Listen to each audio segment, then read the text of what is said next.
अस्सलाम वालेकुम दोस्तों, तुम देख रहे हो अपना पंजाब टीवी। तो मेरा मेज़बान अफजाला में आज की वीडियो से माशाल्लाह जनाब एक दूजे ने बैठ और ताज़ी माशाल्लाह जनाब डिलीवर हुई है। और सब तो पहले मेरा कैमरामैन जनाब दोनों बैठ दिखाएगा तो मजीद गलबात करांगे मालिक के नाल किसी ने डिमांड कर दें दिखाओ जी कैमरामैन से। भाई अली सिर 12 कितना सुई है? दूसरा जी कितने दिन हो गए सुई? ये जी सुई है इदू अगे एक दे ठीक हो गया।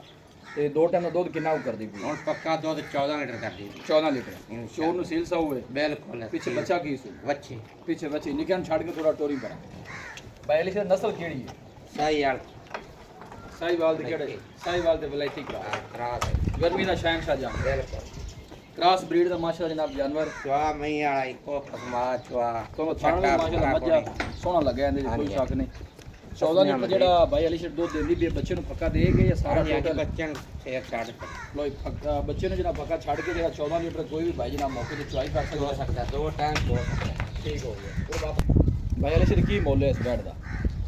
इन्हें मुल जी 3,80,000 रुपये 3,80,000 आप मोल कर दे भाई अली सिर फाइनल कितने दी दे देनी आखिरी जेडी प्यार बस 5,000 रुपया छाड़ दे 75 मजीद भी गुमबर प्यार कर ले सकते हैं इको गल करो जे सुगाड़े कर प्यार नहीं करना बस 70 दी वाट 70 दो ਤੁਸੀਂ ਦੱਸਿਆ ਹੈ ਕਿ ਜਿਹੜਾ 14 लीटर दो टाइम चवा तो जैसे ਕੀ ਖਿਆਲ ਮੈਲੇ ਸ਼ਲ ਨਿਕਲ ਗਿਆ ਮਜ਼ੀਦ ਕੋਈ वजह दी अल्लाह जो खाना ये भी 22 लीटर तक अच्छा जी हाँ जी लो यार बैक साइड ऑर्डर चेक करना है कोई बादशाह नहीं भाई साफ सुथरा ऑर्डर है बंद भी हर मई वाला मोट कार सोना खान चौड़ मजा वाला बड़ा जनाब सब तो ਜਿਹੜੀ अच्छी ਗੱਲ है क्रॉस ब्रीड ਦਾ ਜਾਨਵਰ ਹੈ ਜਨਾਬ ਗਰਮੀ हाँ सर्दी बर्दाश्त करने वाला लोकेशन जनाब तहसील दीपालपुर डिस्ट्रिक्ट कुपवाड़ा जनाब सारी लोकेशन है।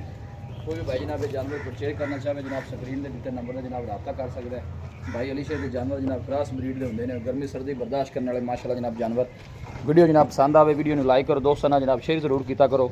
मिलांगे जनाब एक अच्छी और लाजवाब वीडियो के नाल। अपने मेज़बान अफसाला मैनू दो इजाज़त अल्लाह निगहबान।